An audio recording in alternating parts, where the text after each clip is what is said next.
is a senior manager. And does a lot of our, does all of our planning. And we've been blowing up a lot of stuff lately, so it's been a lot of fun. I'm Rick Spencer, and I have the honor of working with Brad, asking him to come up with technical solutions to crazy ideas, which he often does.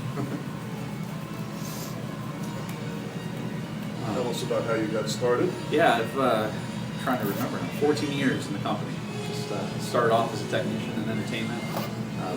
Grew up with the park down the street, and was just always amazed by kind of getting the emotional connection to the show. You see all the technical elements come together, tear to the eye. You think of childhood and part of it, but I also was very interested in how it came together. I'm always a guy kind of looking up and around, looking behind the scenes. How is everything coming together, and what can you do?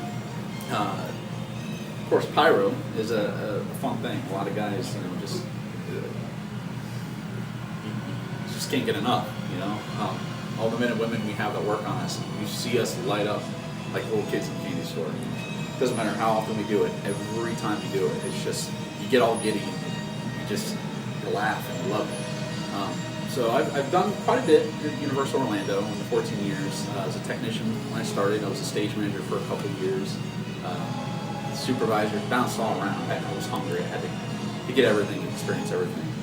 Definitely feel my home is within our explosives program, doing pyrotechnics, and then for us it's also special effects. So in Halloween Horror Nights, Macy's, Mardi Gras, anything that is not in a ride show attraction, but it's in the streets and it's a marquee event. If it moves, if it shoots something, it's got some type of automation, that's what we do. And I never get enough of it. We just live and breathe it. Rick, like you said, he always comes up with some great ideas that we got to figure out how we can achieve them, and it always keeps us going. But we just look at all the different aspects of it and how we can kind of reach you guys and get that connection and feel like you're there. Grand opening Transformers the other day, and we tried to replicate, bombings and explosions on the building, trying to save everybody. Spent a lot of time replicating what that would look like in fireballs. Trips to our pyro manufacturer in California, recreating timing of pieces, how the smoke develops into the mushroom cloud. It's a specific layout of multiple pieces just looking at one way. So we get pretty detailed into it. I come to work happy and excited to play. There was a great show the other day. I mean, pyro during the day is always a challenge. Very. You don't see any of the cool sparkle, but this one was good. We had 5 fighter jets ripping across the sky, which was timed perfectly. Yeah. So it really looked good. Brad also, when we decided to do a horror unearthed game last year, we couldn't have done it without Brad because he solved all of our technical requests. Can we figure out a way for the guest to be tracked when they go through the house with a tag? I don't know how you managed to pull it off. I think we had to do it, but that was Brad's genius as far as I'm concerned last year, man. It's fantastic. And he's got tricks up his sleeve for this year. I'm not going to say any more about it. It's not going to blow away last year, though. It's going to be very impactful. Very nice. Anybody have any questions? Yes. I guess could you go over the creative process from when you guys when they hand you, we want to do Transformers opening. What's this? What are the steps that go from there on? How do you figure out? I guess when you sit down, what's the process from there on forward? Yeah, I mean, there are regular shows that have regular pyro and like Beetlejuice. That's going to get loaded every day. Sinbad's going to get loaded every day. The challenge there is the routine can become the danger because you do it every day. The special events, for Halloween Horror Nights, we have a year to plan it, but a grand opening, while we know that there's going to be a grand opening, very often the actual design of the grand opening itself, it lags because publicity has something they want to do and marketing has something they want to do, and so it can be a little bit less well planned as far as timing. Still, because it's so dramatic, it's got to be done safely, clearly. So what happens then is, I would say that Transformers grand opening, the first creative was back about 8 or 9 months ago. people said, you know, because we had opened one in Hollywood, and we had a similar thing, not quite as big, as far as pyro and so on. Did you go to Hollywood? No. It starts in a room, in the art and design room, or it starts in a special events conference room, and so, well, what effect do we want? What assets do we have available? Can we get Bumblebee? And the question was, they're shooting another Transformers. Will Michael Bay give up the two vehicles that are those the vehicles in the film? And you know, it was touch and go because his schedule was changing. As it worked out, we could have them for 6 days. We had hoped to have them for an entire month so that we could drive around Florida, you know, and people would see these iconic vehicles and they would get some pre-sale on the event. But as it turned out, I think we got them for 6 days, which, you know, to get them here and then to use them and send them back. Brad comes in early in the process, and there's always a budget issue. You know, how much do we have to spend? Because you can spend a lot of money, obviously, blowing things up and flying jets around. Once the parameters are set, then the designers and art design, TJ's group starts doing renderings and drawings, and they show it to the different executives. The executives say, I don't want a helicopter coming in low. We don't want danger like that. Okay, is it okay if we have jets fly over? Well, how low will they be? And then Brad, you go to Brad, they cannot fly below 1,000 feet by law. Whether they dip below that a little bit, we're worried about what he's putting in the sky in front of them. So I think you tested. Didn't you go out and test? Yeah, we did several tests. I mean, we looked at all that. You know, you look at the flight patterns for the jets specifically. We talked with their flight coordinators that we had on the ground. He was in direct radio communication with each pilot and with our stage manager and project managers in the booth. We were all on ClearCom talking together. But leading up to it, it's a big deal to us in the safety. I mean, we want to recreate the closest to reality as we can, obviously. For me, and what my position is, when you mentioned at the very beginning about all the pyro on property, it's same with the day-to-day stuff. I have a dotted line for safety, compliance, and show quality. So I, of course, take it very personal, from the permitting process to our license, everything. Is all I really care about at the end of the day is the safety. Then I want it to look good. So we do rehearsals, we do tests. As I mentioned earlier, we went out to California to recreate everything and document. Our testing facility, we have markers so we can measure heights, widths, depths of the product. And then we do measurements on our set, which for this was on the rooftop of Transformers, Bulls Gym, and then a portion of Mills. We, of course, have guidelines and standards we always follow. We always work within that. We never exceed that. We never step out. So I'll manage that back to the creative group. I'll say, okay, here's your tolerances. I know you guys want to achieve this. This is what I can give you, and this is what it will look like. I've got a piece of software I use that can give you a 3D visual effect of the show. So depending on what it is, I'll actually load that up and I'll present that so you can at least see virtually what it looks like. Which for our cinematic spectacular show, that's what we did. I overlaid the entire park in the software. We had all of our rooftops, loaded the entire show before we even placed one order of product and saw the show. So we'll do that.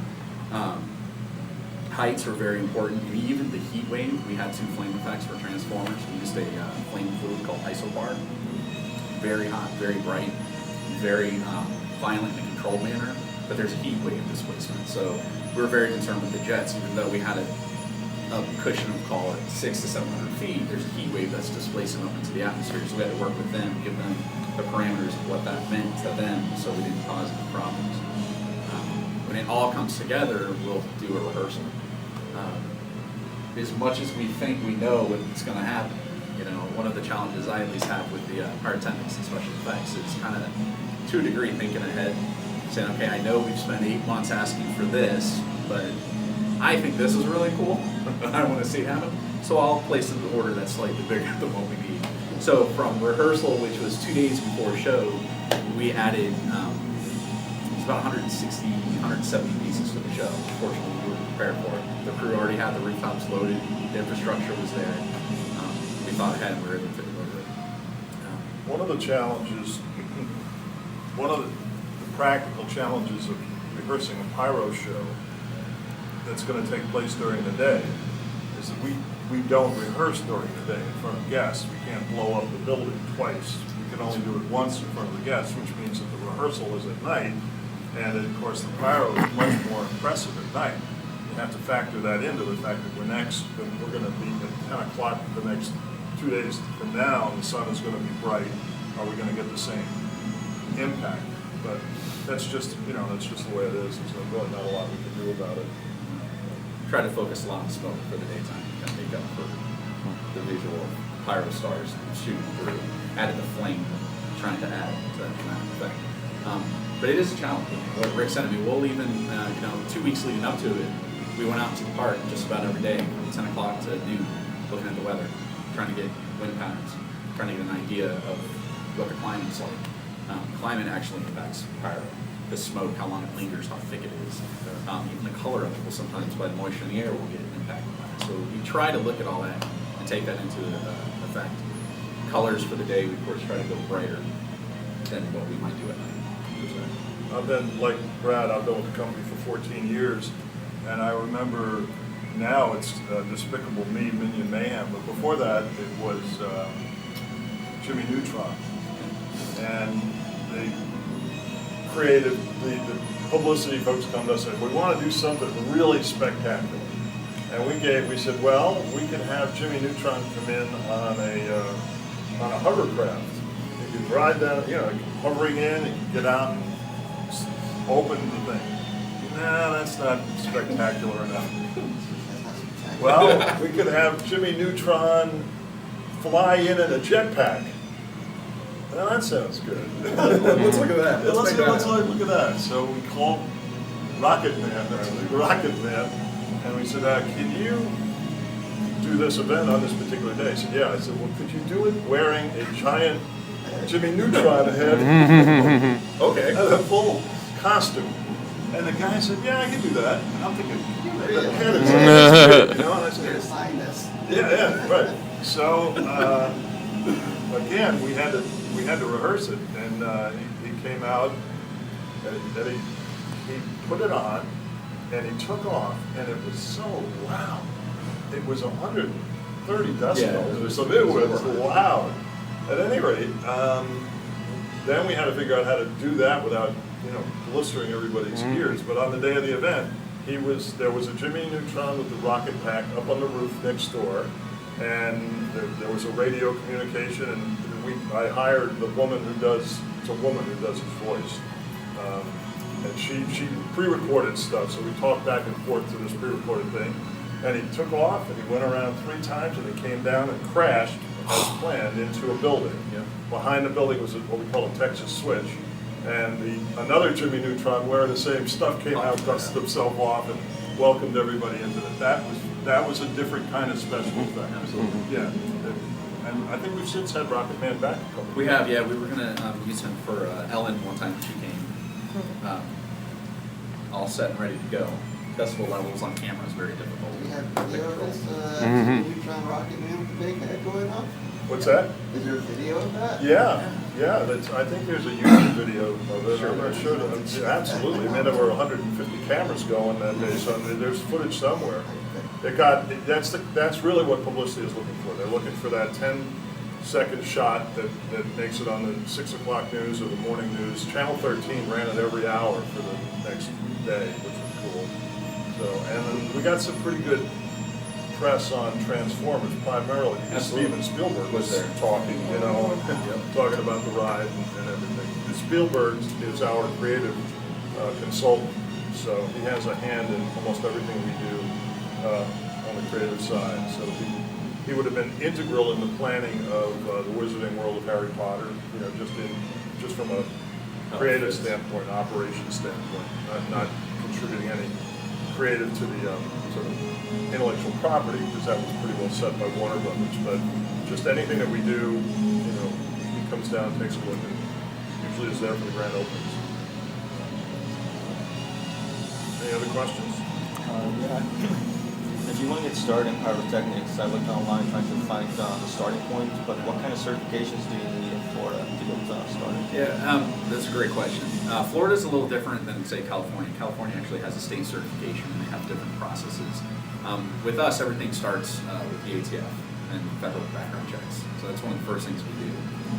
For myself, my position, and I can actually represent the company and make purchases, I had to go through an entire full federal background check, and I have a different type of clearance than what our we call possessors have, which are technicians. So they go through a background check, and it's quite rigorous and time-consuming. Once you do that, we have our own training program.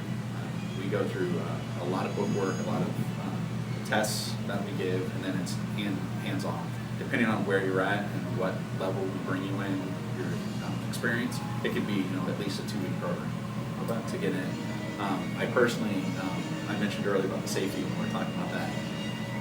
Even with that, I mean, it's all about communication, ownership, and if anybody makes a mistake, depending on what that mistake is, we have to own up on it. The unfortunate thing with our side of the business and explosives, basically, is you don't get a second chance. So I'm kind of known in the company as being a stickler. Point blank admit that. We have PPE, protective equipment, safety glasses, steel toe shoes when you're working, so if you were to drop anything. I'm not in my industry within the company, and I don't do second chances. So I'm very big on open communication, ownership, and having the ability to say no. I've been training for years with our technicians. If I ask you a question and it takes you more than 2 to 3 seconds to give me an answer, the answer is no. If you're having to think about it, the answer is no. So if I come to you and I say there's a storm rolling in, I've got a show I need to get loaded, can you go load? If you sit there and you hesitate for 2 to 3 seconds, you just answer my question. We're not going to do it. I will always err on no, and that's what I look for in our technicians. I need somebody that can stand up and say I'm not comfortable, and I'll completely support that. I would absolutely rather explain to the guests something didn't happen than something happened and it didn't go as planned. One of the first things when I do interviews is I'll tell you right off the bat, I'm not going to be the guy that's going to call a loved one, a friend, a partner, a spouse, and say something happened. So it gives us, at my side, which is purely creative, a tremendous sense of confidence to know that safety stop is there. So when we ask Brad to do something completely crazy, we know if he agrees to it that it's safe. It's just generally a technical challenge. Yeah. But I mean, we're in the fun business. You're supposed to have fun and go home and think that was just great. Not in the, I wish I didn't do that business. Right? Yeah, I mean it's tough, but you get into it. And sometimes it takes time, but communication is probably to sum it up. I'm huge on that. You can have a lot of fun with what we do, but there's also the time and place of how you do it. It's like weapons and everything else. Yeah. I mean, when someone said you guys are magicians, and we are, the easier we make it look, the better we are at what we do, but there's always danger. We bring weapons in, and now you're weapons trained too as well. That just started a couple months ago. Weapons. Yeah. So that's a new transition. Again, it's ATF because we have automatic weapons on property. They've been modified. They can't actually discharge a bullet, but they are still dangerous. Even at, like the shotguns we use in the Terminator show, they're cleaned after every show because carbon can build up, especially with the kind of load, the blank that we put in there. You want a lot of fire and a lot of noise, so you get this big dramatic blast. Well, that's a dirty shot. It's filling that barrel up with carbon, and the carbon can accumulate. And if you don't clean the gun, one time you can go out there and the carbon becomes the bullet. When we train weapons, we always bring a soda can out and show the blank going up next to the soda can. It blows a hole in it that big. That's the blank. It's still just as dangerous. Yeah. Have you ever had what we refer to as an oh shit moment when something went wrong? I think that's a loaded question, no pun intended. One of the things we also, when we were talking about training technicians and all that, one of the things we focus on is the one consistent thing with pyrotechnics is it's inconsistent. That's a big part of what your safety guidelines are and your parameters. You're always going to be prepared that something's going to go, not necessarily planned, but it's in a controlled environment. Referencing back to Transformers, I mean, it looked like mayhem, from the ground, it just looked like absolute mayhem. Where in fact, on the rooftop, I actually built 4-foot platforms, risers. We worked with our engineering group. We checked our loads. We did everything was protected from flame treatment type thing. So if something were to go wrong, we were still prepared, if that makes sense. So I don't know if I would call it that type of moment, but in anything, there's always things that don't necessarily go to plan, but you're prepared. That's part of your training. What do I do when something doesn't go as right? Our technicians, when we shoot a show, we call them a shooter. They're actually on what's called a enable, a dead man enable. They have to hold one button the entire time for the show to happen. Depending on what the product is, they'll pump or they'll maintain. I don't train and pay you to stay on the button. I train and pay you to come off the button. I need you to know when something doesn't go as planned or something doesn't go to the design, stop. So that's a big focus with our technicians too, is understanding what that look is if they see something. Most of your fireworks gets fired by computer. 100%. Yep. Yeah, where it's all, and a little later I can show you with the mock-up system we have down the hall. Everything's double relayed, everything's got redundant backups from a mechanical firing system. We run off different types of time code. We can do an internal time code. We can do what's called FSK, frequency shift key, which actually goes way back to missile launches and NASA, and that's how they communicate with their rockets, and that's what we use nightly is FSK, which is great. It's when you listen to it, it's this high-pitched squelch, but I can communicate to everything with that. So everything's controlled that way, so we have redundancy equipment. When I was a kid, they were doing this 4th of July show and the fire department was doing it, and they had an island out in the River Lake thing, and they were doing their stuff. And about 2 or 3 minutes into the show, one of the fireworks that was supposed to go up like that went up about 10 feet and fell down. Yep. It cleaned the island in about 30 seconds as the entire rest of the show went up. Yeah. And the firemen around the island, they dove into that river. Absolutely. I mean, the island it was blue.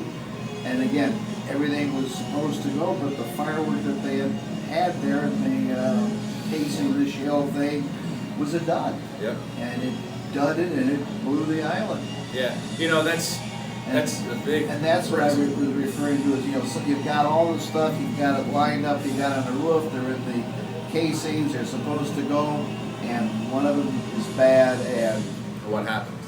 Yeah. No, that's absolutely, I mean, that's a big part of the risk, you know. We'll call it calculated risks. We'll look at what can happen and what's around that can be impacted by it. There's different classifications of pyrotechnics.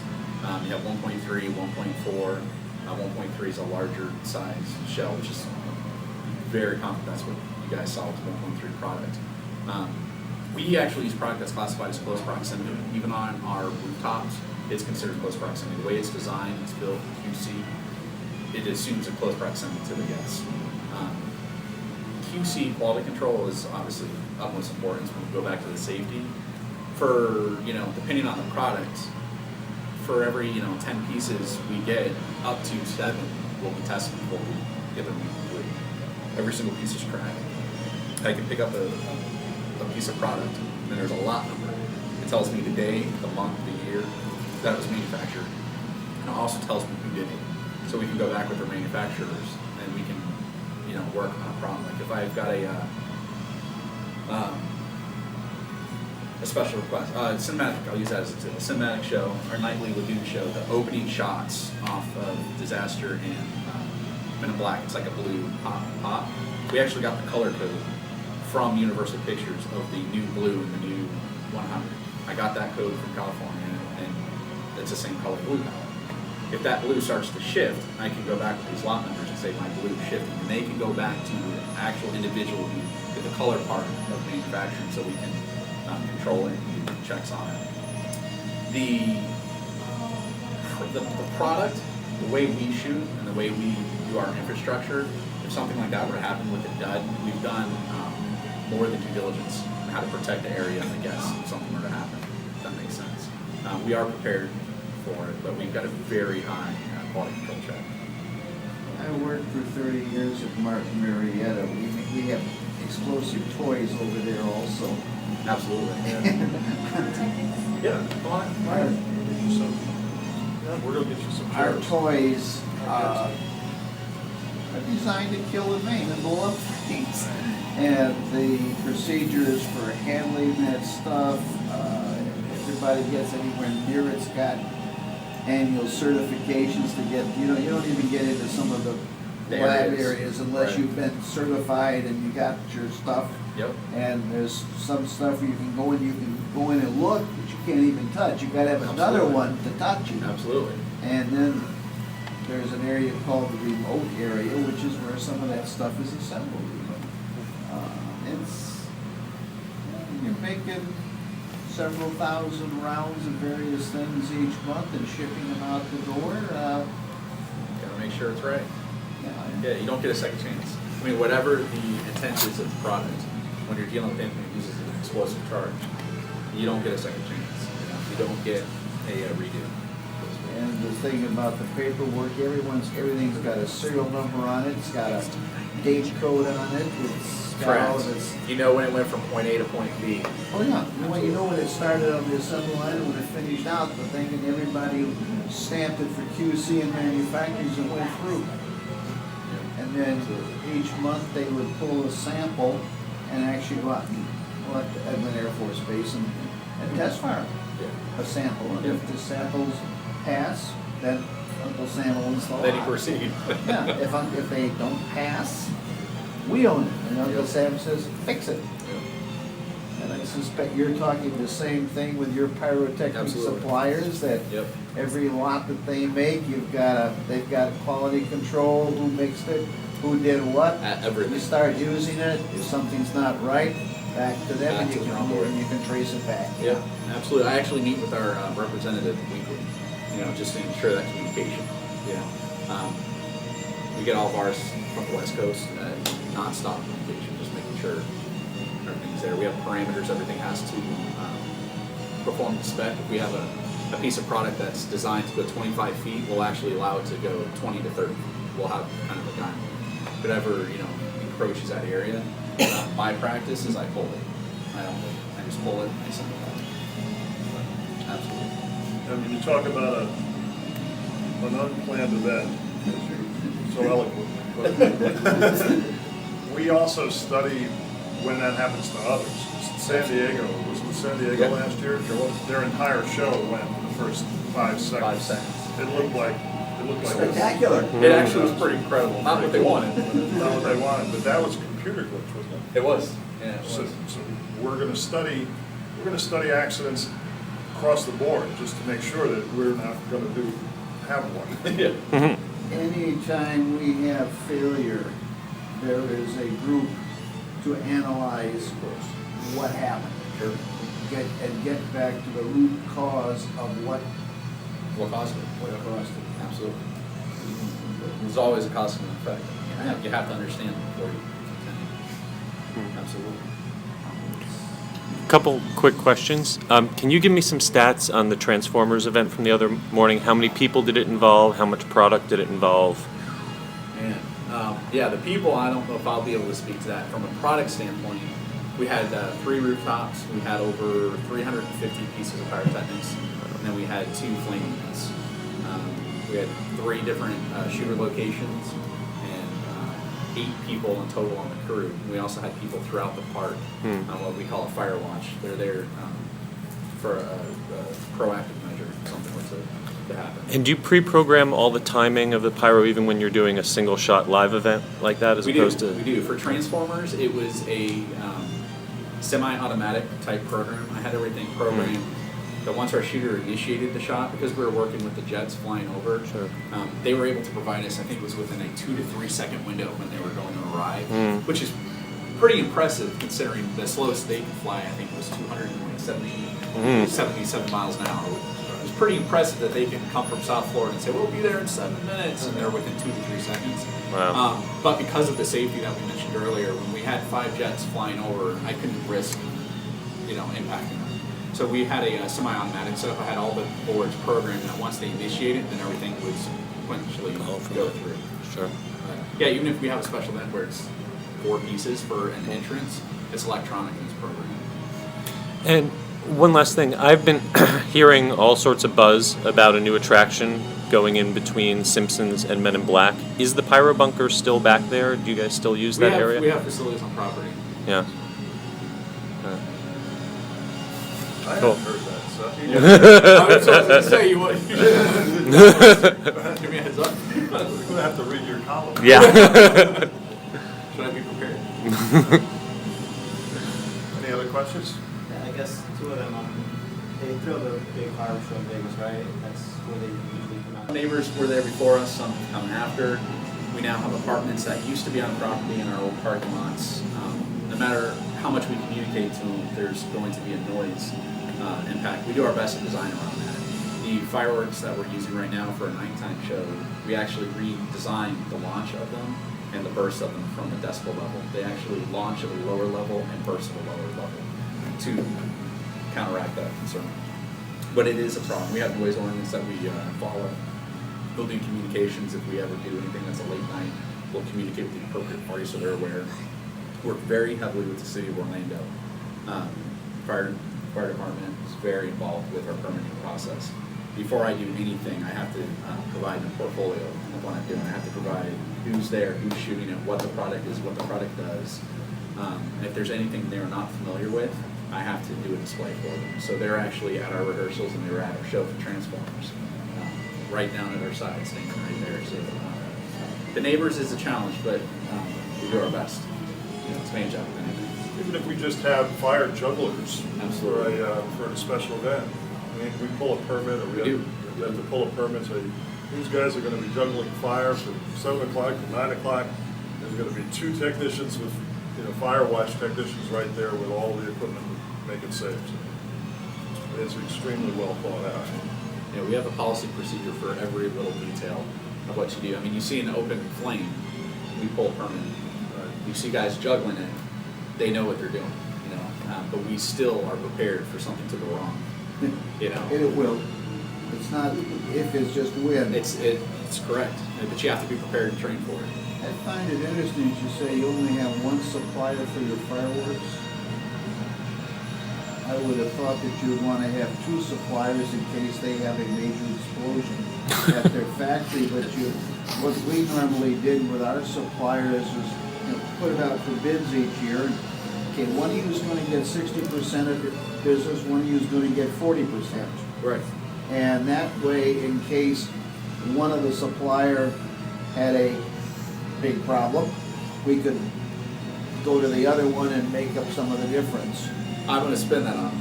But I'm going to spin that around on. Okay. In my school of thought, and how I would respond to that. If I'm dealing with a manufacturer or multiple manufacturers, and they have an accident, even if it's an accident, they're not anybody I want to have business with. That's not my realm of acceptability. We've talked that things will go wrong or they can go wrong. If you're set up properly, your team is absolutely trained, and you have the control that's required. No, let me rephrase. You've got a supplier out there making stuff, Right. and it's in California, Right. and all of a sudden an earthquake levels his building. Nothing that he could do, it's just the earthquake Sure. leveled out that building. Now where do you get your supplies? I've got a tolerance of how much I have in storage to continue shows. It could be 2 weeks, or it could be 30 days, or it could be 60 days, just depends on what it is. But kind of with that too though, from a quality control and tracking, I don't want to have multiple things because that then reduces their overhead success rate of manufacturing.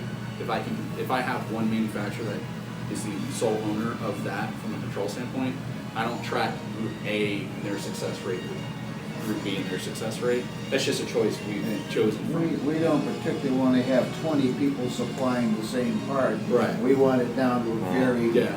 tight group. Absolutely, yeah. And we put all your eggs and watch them very closely, Right. but recognizing that something completely beyond their control Happens. could wipe them out for a while. Absolutely.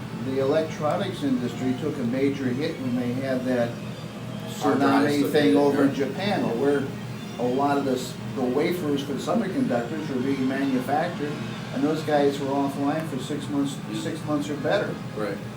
Yeah, and you know, obviously without getting into specifics of Yeah. how and where they're manufactured, a lot of those environmental concerns aren't there potentially. But for us, that's just a choice we've done from the safety side. And to be quite honest, you know, I mentioned earlier, if there's a concern and you say no and we don't shoot, I would absolutely rather not have it out there. I'm not going to put anybody in jeopardy of, you know, if I run out of product, I'm not going to go to supplier B just to continue doing shows. That would be something we would manage and say, unfortunately, we don't have a fireworks show tonight type of thing. You know, very drastic, but that's how important the safety is to us. You know, we want to allow multiple people to get their hands involved. You know, and obviously there's a lot of stress to that. There's a lot of planning. There's a lot of storage concerns, whether it's storage on our property or their remote location. But we are prepared for, you know, unfortunate circumstances. A couple or several. It used to be Halloween Horror Nights every year because we also do all the special effects, and to watch guests scream and get, you know, jeepy scared out of them. If you did that, it was pretty rewarding. Probably opening Wizarding World for me personally was quite an impact on the emotional side, on the ability to deliver. We had not to say a lot of time to work on that opening from my side of the business, but got to work with several different players in the industry, and between my age, my experience, the crew I had, we all got to make a very big impact on doing a firework display on the castle. It went without a hitch to our side, but to be able to say, you know, I personally designed that fireworks show. I worked with my crew of 8 technicians to achieve it. We had a 100% success rate. We didn't have any malfunctions. We didn't have anything go wrong. And to have an intellectual property like Harry Potter, and to see the guests that came in and they dropped to their knees and they started crying because they made it, and to know you just kind of you're the icing on the cake, to me that's pretty huge. See the stars of the movie get all weepy. Yeah, they were all, yeah, there's a couple pictures of me with the Weasley twins for one of our media things, working with a piece of Pyrotechnics that we did. And they were just so emotional, you know, because when you think about it in the movies, and especially that movie, everything's in front of a green screen or a blue screen. When they came to our property and they saw what we built for them, that was the first time they've ever seen it. A lot of our guests came, and that was their first time. It was no different for the stars. They arrived and had the same emotional connection. And when you see them react to that, you've done it. You know, you've done something right. Daniel Radcliffe was with Megan. What's Hermione's brother? Oh, Emma Watson. Anyway, they were walking. They're walking, and he's going. He's feeling the wall, and he said, he leans on and says, "It goes around." Because they're used to flats. They're made out of plastic and painted to look like stone. Well, of course, here we actually have stone corridors, and they just couldn't get over the fact that there was something behind what they were used to, and they had never seen the castle. The castle for them was a white ping pong ball on a blue screen or a green screen. So that's what they played. So they're and J.K. Rowling too. They were just knocked out. Just had fun. I have helped people steady themselves. On the opening night when we had the media come in, there was a woman from the UK. When she walked in and saw it for the first time, her knees gave out. And I've seen people staring at Zonkos, tears running down their eyes, and they say it's real. Yeah. So it changed Florida, it changed us, changed Orlando, but it turned Orlando into the biggest, most visited city in the country. And it used to be New York. We had 51.5 million people come to Orlando after we opened. And I'm not saying that they weren't coming anyway, but a lot of extras came for that. God knows, we saw they were lined up down I-4. We were prepared. We thought we were prepared. We weren't prepared. We knew it would be popular. We had no idea.